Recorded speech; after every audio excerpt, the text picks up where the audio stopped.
중국 춘추시대에 송나라에 술 장사꾼 장씨가 있었습니다. 술 빚는 재주가 탁월했어요. 친절했고 정직했습니다. 술의 양을 절대 속이지 않았고 품질을 절대 속이지 않았습니다. 그런데 어찌된 일인지 아무도 그의 주막에 술을 사러 오지 않는 겁니다. 장씨는 도무지 그 이유를 알 수가 없었어요. 그래서 마을에서 현명하다고 소문난 한 어르신을 찾아갔습니다.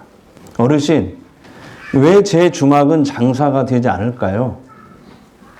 혹시 자네 주막을 지키는 개가 사납지 않는가? 예, 개가 사납기는 합니다만 그게 무슨 상관이 있죠? 한번 생각해 보게. 주막 앞에 사람이 지나가면 그 개가 어른아이 할 것 없이 막 물어 뜯을 것처럼 짖어대는데 술맛이 아무리 좋아도 개가 무서워서 누가 술을 사러 오겠는가? 이렇게 답을 해줬대요.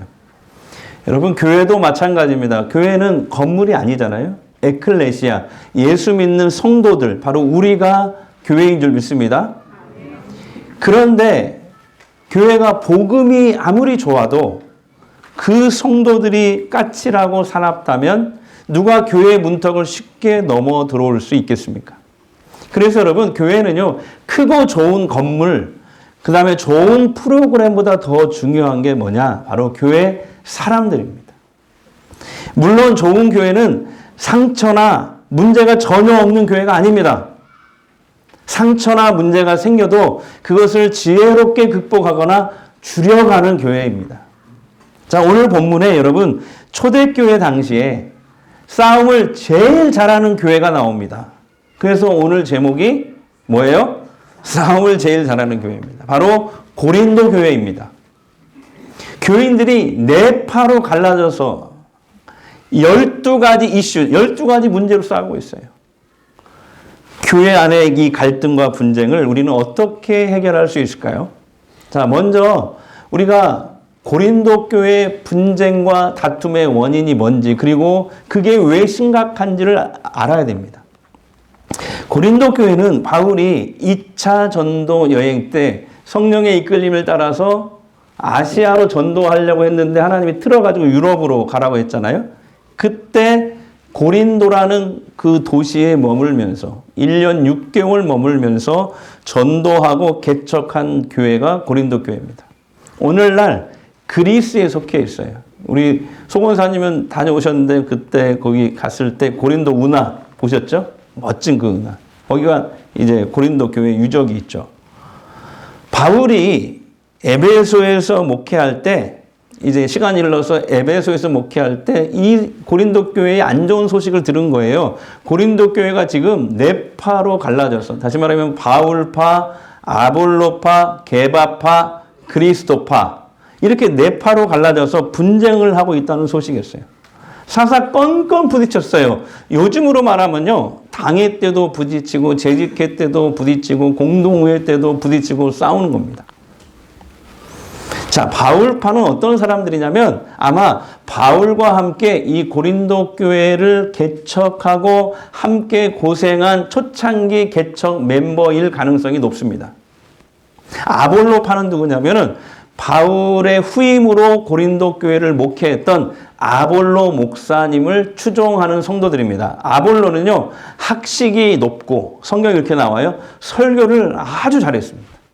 그래서 인기가 좋았어요.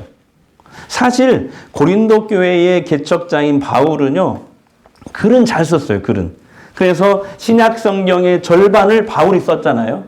글은 잘 썼어요. 근데 설교는 거의 수면제 수준이었어요, 바울이. 그게 사도행전에 보면 나와요. 유두고란 청년이 2층 난간에 걸터 앉아서 말씀을 들었는데 어찌나 수면제인지 졸다가 떨어졌어요. 죽었어. 근데 바울이 가서 살렸잖아요. 그게 사도행전에 나와요. 바울의 설교는 수면제였다. 그래서 그때부터 나온 유명한 말이 있습니다. 한번 따라 합시다. 설교 시간에 졸면 죽는다.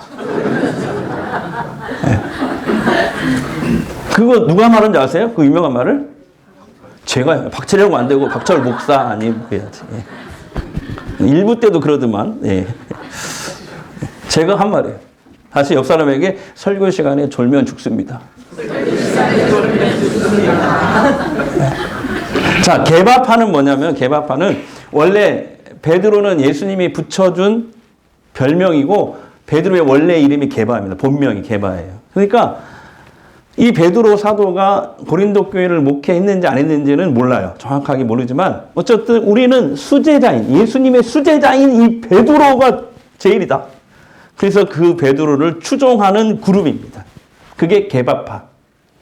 그리고 네 번째 그리스도파는 뭐냐면은 이거예요. 우리는 저것들은 맨날 싸우기만 하고 다 꼴보기 싫다. 꼴보기 싫으니 우리끼리 뭉치자 해서 뭉친 사람들이 그리스도파입니다. 여러분 한번 생각해 보세요. 교회가 두 파로 나뉘어서 싸우는 것도 힘든데 고린도 교회는 네 파로 지금 갈라져서 한두 문제도 아니고 12가지 이슈 가지고 그 12가지 이슈가 고린도 전서와 후서에 다 나옵니다. 계속 그게 나오는데 모이기만 하면 다투고 있어요. 얼마나 심각합니까, 여러분? 교회가 이렇게 분쟁과 다툼을 오랜 시간 겪다 보면은요, 교회 안에 무슨 현상이 나타나는 줄 아십니까? 피로 현상이 나타나요. 다 같이요, 피로 현상. 이게 이런 거예요. 아, 이게 뭐야? 교회에서 맨날 은혜도 못 받고, 맨날 싸움질이나 하고, 그거나 봐야 되고, 욕이나 먹고, 그러면요, 사람들이 어떤 마음을 먹냐면요, 에이, 나 안 해. 그래, 니네 잘났다. 니 다 해먹어라. 나 안 해. 하면서 하나님의 일을 던져버려요. 하나님의 일. 그리고 교회를 떠나잖아요. 그래서 다시는 교회에 들어오지 않습니다. 고린도 교회가 지금 그런 영적인 위기를 만난 거예요. 바울은 고린도 교회가 당면한 이제 12가지 문제, 그 이슈들 중에서 특히 교회 분쟁을 가장 심각하게 생각했어요. 그걸 어떻게 알 수 있냐면 고린도 전서 이 첫 번째 편지에 1장과 3장을 다 할애해서 이 교회 분열을 다루고 있기 때문에 그렇습니다. 바울은 교회 분쟁의 심각성에 대해서 13절과 17절 말씀에서 잘 설명하고 있어요. 정리하면 이거예요. 교회에서 분쟁하고 다투는 것은 주님의 몸인 교회를 갈기갈기 찢어놓는 일이다. 뿐만 아니라 주님의 십자가를 헛되게 하는 일이다. 라고 얘기하고 있는 것입니다.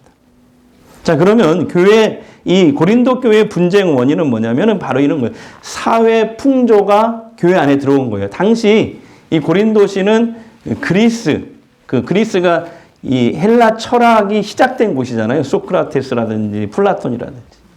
그래서 막 철학자들이 막 나오고 있고 연설하고 거기에 사람들이 박수치고 환호하는 이런 분위기였거든요. 그래서 많은 사람들이 특정 지도자의 추종자가 되는 거예요. 그래서 그 지도자의 명예를 함께 누리고자 했거든요. 그런 게 사회 풍조였어요. 그래서 자신이 따르는 지도자는 막 치켜 세우지만은 다른 지도자나 추종자는 막 깎아내리고 있어요. 오늘날 정치판하고 똑같아요. 그렇습니다. 그러나 바울은 그것은 교회가 세상 풍조에 물든 것이다. 그것은 육신에 속한 일이다. 라고 비판을 합니다.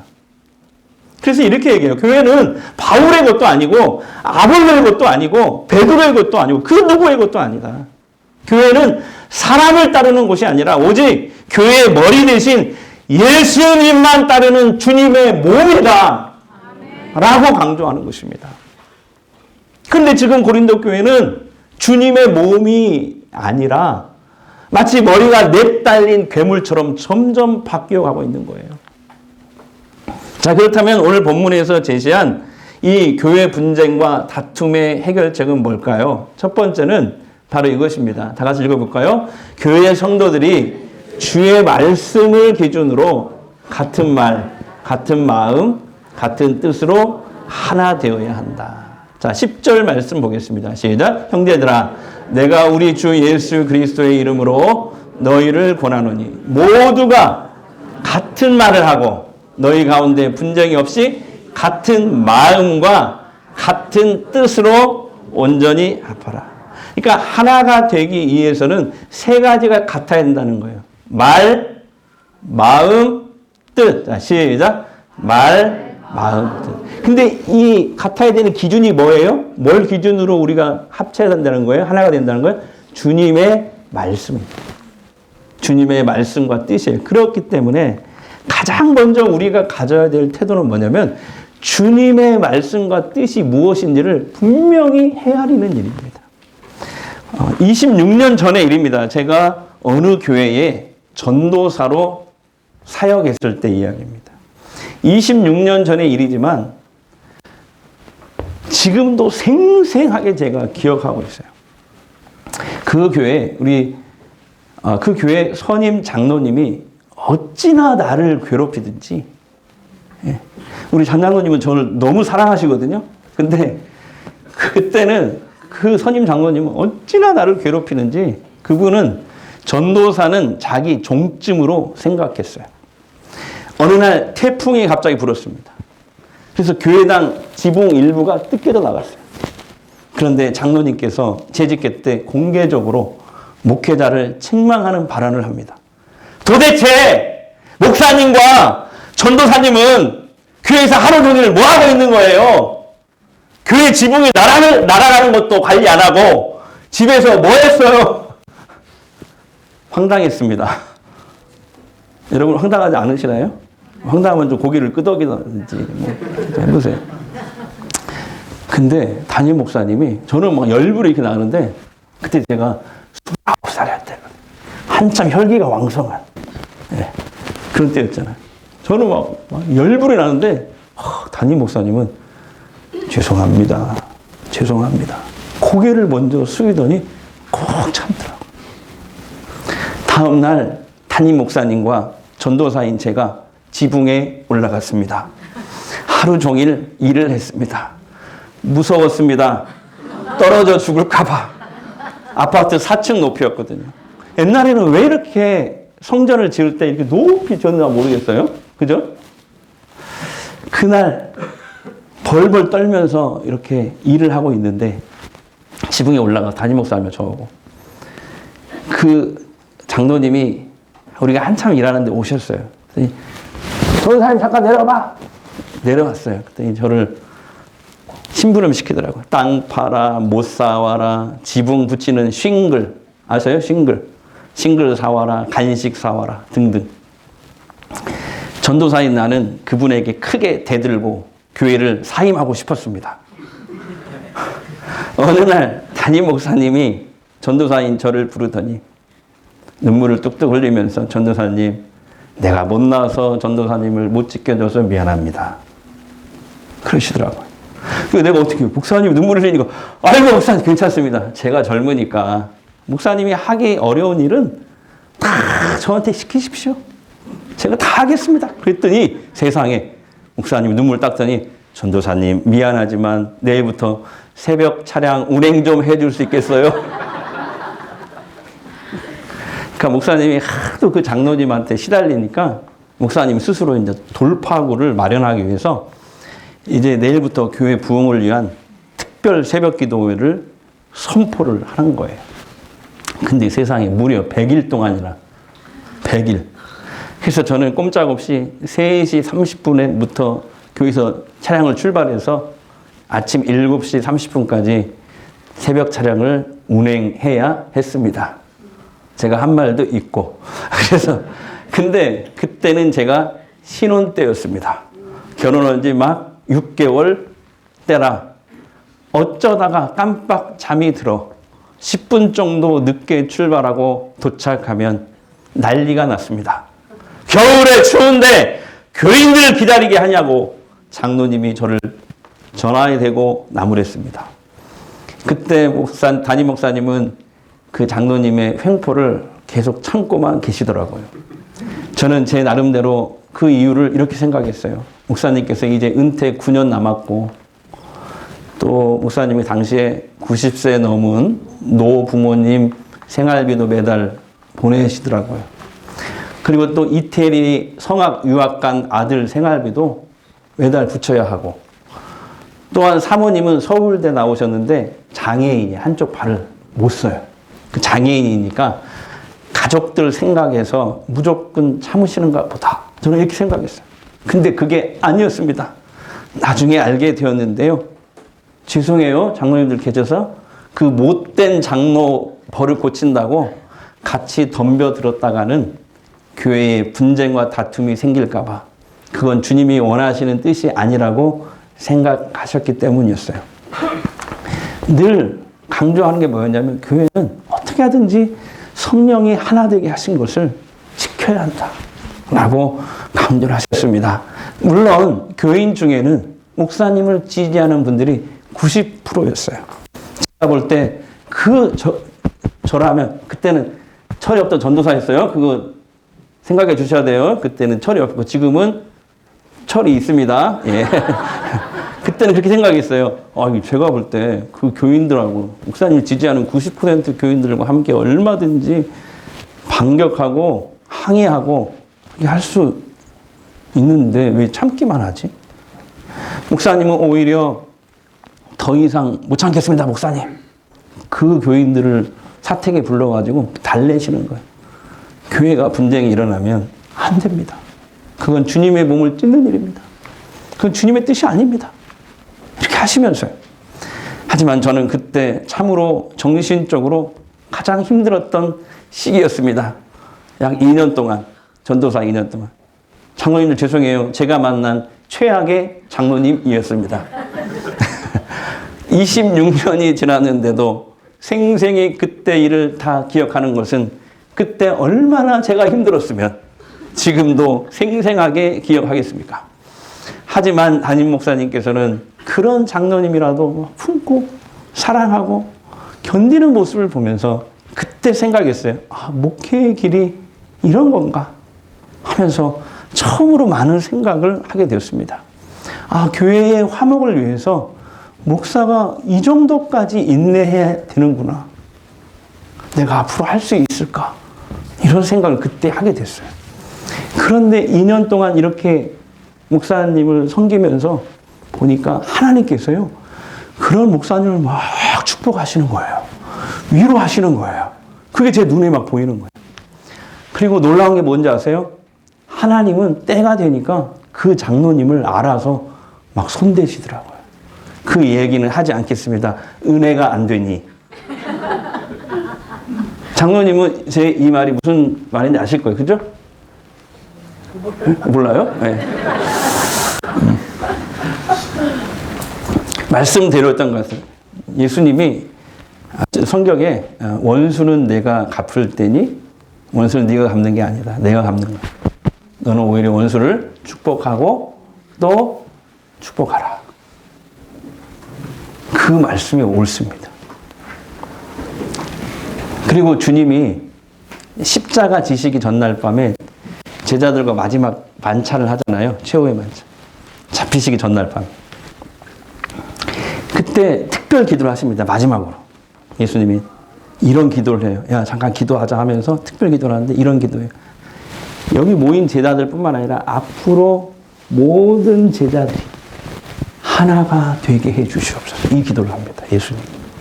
그 정도로 우리 주님은요, 교회의 화목과 하나됨을 가장 중요하게 여기시는 분이십니다. 분쟁과 다툼을 가장 싫어하세요. 자, 그렇다면 우리도 교회의 이 하나됨을 위해서 어떤 노력들을 해야 될까요? 자, 먼저 서로의 생각도 의견도 중요하지만 교회의 화목, 교회의 하나됨을 위해서 때로는 자신의 생각과 주장을 과감하게 내려놓을 줄 아는 용기가 필요합니다. 왜냐? 교회의 하나됨은 성경에서 무엇보다도 중요한 가치이기 때문에 그렇습니다. 그리고요, 교회가 다투고 분열되면요, 힘을 잃게 돼요. 아무리 큰 비전과 목표를 가지고 있더라도 그걸 이룰 수 없게 돼요. 분산된 힘으로는 사탄의 공격에 맞설 수도 없습니다. 여러분, 우리 피스메이커 됩시다. 화평케 하는 자 되자고요. 옆 사람에게 우리 화평케 하는 자 됩시다. 그걸 할 때 좀 애절하게 해봐요. 화평케 하는 자 됩시다. 네. 그러나 여러분, 이간질하고 교회 분열을 일삼는 사람과는요, 동행하지 말아야 됩니다. 그의 말에 귀를 기울이지 않아야 돼요. 어떤 사람을 이간질하는지 간에 강력하게 no, 그만하세요. 거기까지 거부하셔야 됩니다. 사탄은요, 우리가 서로 헐뜯는 것을 즐겨요. 옆에서 박수칩니다. 특히 교회 안에 출처가 밝혀지지 않는 말들, 거짓 뉴스, 유언 비어는 듣지도 말고요. 혹시 듣더라도 나한테 딱 끝나야 돼. 더 이상 유포시키지 않아야 됩니다. 그리고 제가 제발 항상 강조하는 건데요. 별거 아닌데 이것 때문에 많이 교회 다투거든요. 교회 안에서 절대 세 가지 말 안 해야 됩니다. 살쪘네, 머리 빠졌네, 늙었네. 자, 시작. 하지 말아버리면 계속 하는 사람도 있어, 보면은. 살쪘네, 머리 빠졌네, 늙었네. 자, 시작. 또한 불평과 원망은요, 사탄의 간교한 전략입니다. 교회를 분열시키는 틈을 생기는 거예요. 그 틈으로 마귀가 들어옵니다. 또한 당회에서 허락한 교회 정식 모임을 목장이라든지 신도회, 팀사역 외에는 교회 안에 사조직이 있어서는 절대 안 됩니다. 사조직. 어떤 모임을 교인들끼리 하고 싶어도 항상 당회의 허락을 받고 하시기 바랍니다. 교우들끼리는 절대 동거래도 해서는 안 돼요. 그냥 내가 안 받을 거 생각하고 빌려주는 건 괜찮아요. 예. 교회 안에서는 개도 해서는 안 됩니다. 뭐 금개, 먼개, 예. 또 뭔 개가 있어요? 예? 아무튼 뭐 교회에서는 성지순례 개 외에는 해서는 안 됩니다. 성지순례 개는 당의 허락을 받고 하면 돼요. 나머지는 해서는 안 돼요. 왜냐하면 교회 분열의 씨앗이 돼버려요. 교회는 어떤 이단적인 사상도 손톱만큼 허용돼서는 안 돼. 성경에 원수는 사랑하라고 했지만 이단은 인사조차도 하지 말라고. 이단에 대해 성경은 단호합니다. 저도 마찬가지예요. 이단은 손톱만큼도 용납하지 않습니다. 그러니까 혹시 이단적인 그런 사상들을 자꾸 말을 한다 신고해 주세요. 신고해. 쫓아내버려야 돼, 교회에서. 교회 최고의 분열의 원인이거든요. 바울이 제시한 교회 분쟁과 다툼의 해결책 두 번째는요. 다 같이 읽습니다. 시작. 모든 성도들이 교회의 존재 목적인 뭐에 집중하는 것이다? 전도에 집중하는 것이다. 자, 17절 말씀 읽겠습니다. 시작. 그리스도께서 나를 보내심은 세례를 베풀게 하려 하심이니 오직 복음을 전하게 하려 하심이로되 말의 지혜로 하지 아니함은 그리스도의 십자가가 헛되지 않게 하려 함이라. 아멘. 교회는 그리스도의 몸입니다. 교회는요, 세상 사람들처럼 조직이나 어떤 모임이 아니에요. 몸이 유기체, 몸. 몸 보세요. 여기 가시 하나만 박혀도 온몸이 아프잖아요. 이게 몸이에요, 몸. 교회는 그리스도의 몸이에요. 그래서 결코 나눌 수가 없어요. 그런데 고린도 교회는 지금 바울파, 게바파, 아볼로파, 그리스도파 네 파로 갈라져서 주님의 몸이 아니라 마치 머리가 넷 달린 괴물이 되어가고 있어요. 심지어 이 사람들은요, 오늘 말씀에 보면은 자신들이 선호하는 그 지도자들에게 나 세례 받았다 하면서 그걸로 더욱더 분열을 일삼고 있어요. 바울은 이 문제를 해결할 핵심을 복음에서, 전도에서 찾았습니다. 주께서 교회에 주신, 주께서 모든 크리스찬들에게 주신 지상 명령이죠. 주께서 교회에 주신 본래의 사명, 바로 복음 전하는 일. 다시 말하면 전도에 집중하면 교회 안에 분쟁은 사라진다는 거예요. 이게 어떤 원리에서 가능한지 아세요? 자, 예를 들면 이거예요. 집안에 아기가 하나 태어나면 집안 전체가 다 웃음꽃이 저절로 피어납니다. 안 그런가요? 예. 그래서 아기들을 뭐라고 해요? 인화초라고 하잖아요.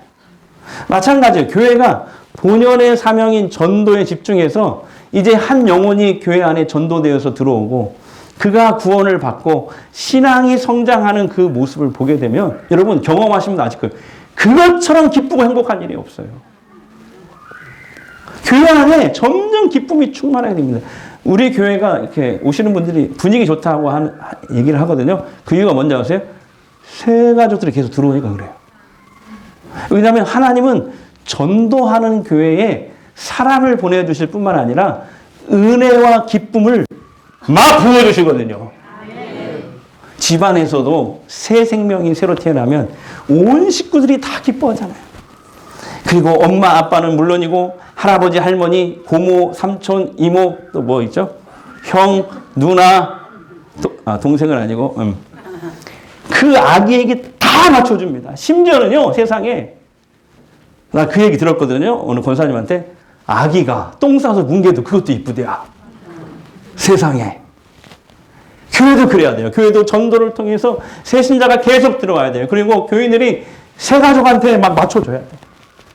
그래야 그 교회에 기쁨과 은혜가 충만하게 될 줄 믿습니다. 그러나 반대로 전도하지 않는 교회는요, 어쩔 수 없이 하나님의 은혜가 점점 메말라 가요. 그리고 교회의 존재의 목적인 이 전도하는 일에 교회가 힘쓰지 않으면 엉뚱한 이슈들이 교회 안에 자꾸 튀어나옵니다. 그러면 성도들끼리요, 별거 아닌 문제에도 은혜와 기쁨이 없기 때문에 작은 일에도 잘 부딪히고 그것이 문제가 커지고 또 끼리끼리 모여서 막 비난하고 그러다 보면 분열이 일어나게 되는 거죠. 그런데요, 교회 안에 은혜가 넘치면요, 웬만한 문제는 다 그 은혜가 덮어버려요. 그래서 제가 또 이게 만들어낸 말인데 진짜 한번 아멘 해주세요. 예. 은혜가 문제를 쌈 싸먹어버려요. 이해되세요? 오늘 괜히 쌈 싸먹고 싶네. 예. 은혜가 문제를 쌈 싸먹어버린다니까. 내가 어제 12시 생각한 말인데 멋지지 않나요? 예. 자, 우리 전도에 더욱 힘쓰는 교회 됩시다. 사랑하는 성도 여러분, 교회는 사람을 따르는 곳이 아니에요. 네.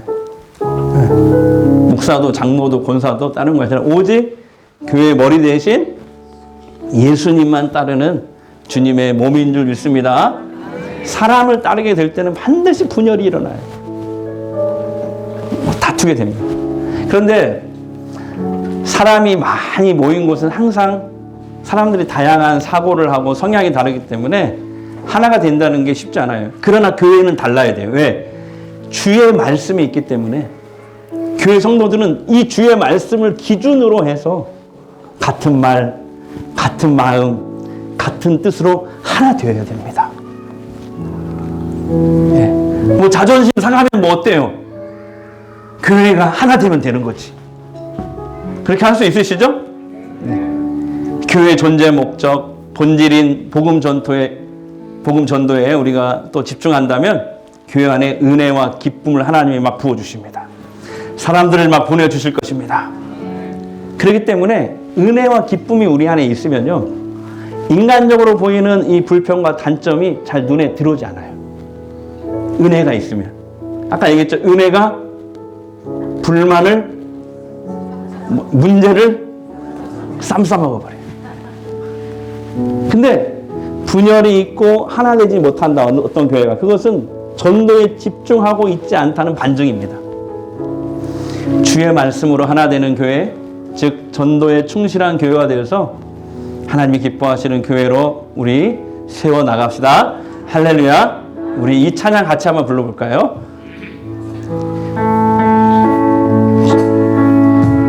주 안에 우리 나라 모습은 달라도 예수님 한 분만 바라네.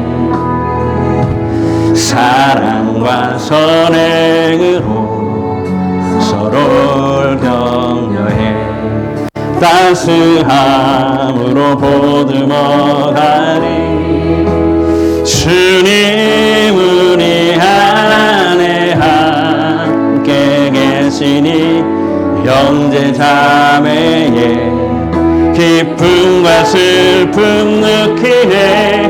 내 안에 있는 주님 모습 보내. 그분 기뻐하시네. 그분 기뻐하시네.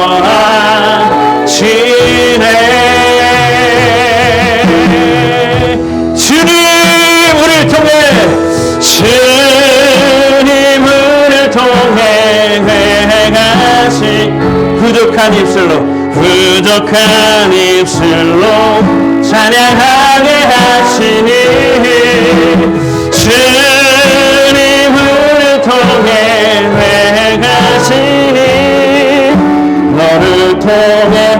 하시니. 우리 한 번 더 고백합니다. 주님을 통해 행하시니. 주님을 통해 행하시니. 부족한 일수록 찬양하게 하시니. 주님을 통해 행하시니. 너를 통해 하실 기대해. 너를 통해 하실 기대해.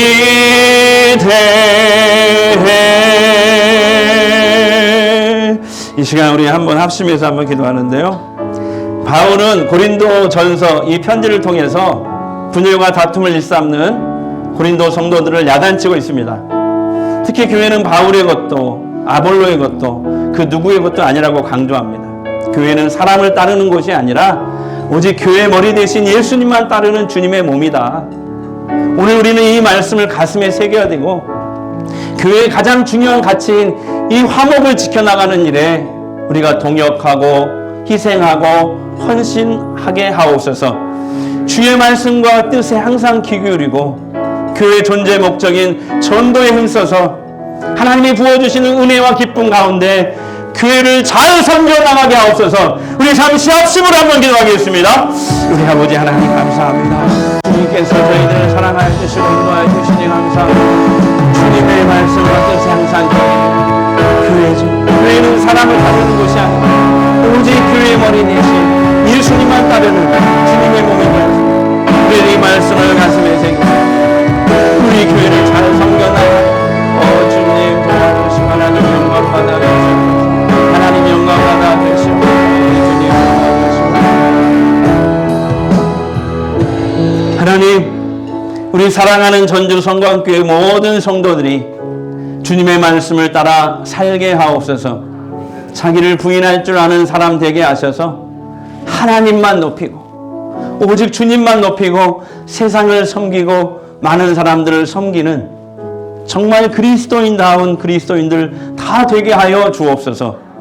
교회의 가장 중요한 가치인 이 화목을 하나됨을 지켜나가게 주께서 주신 지상명령을 잘 감당하고 수행하는 그런 교회가 되게 하옵소서. 이제 치유의 기도하겠습니다. 아픈 곳에 손을 대십시오. 또 마음이 힘드신 분은 두 손을 가슴에 얹으십시오. 이 시간 주님이 원하시면 어떤 질병이라도 치유될 줄 믿습니다. 주님, 아픈 내 몸과 마음을 만져 주옵소서. 회복시켜 주옵소서. 성령의 기름을 발라 주옵소서. 하나님의 살아계심을 보게 하옵소서.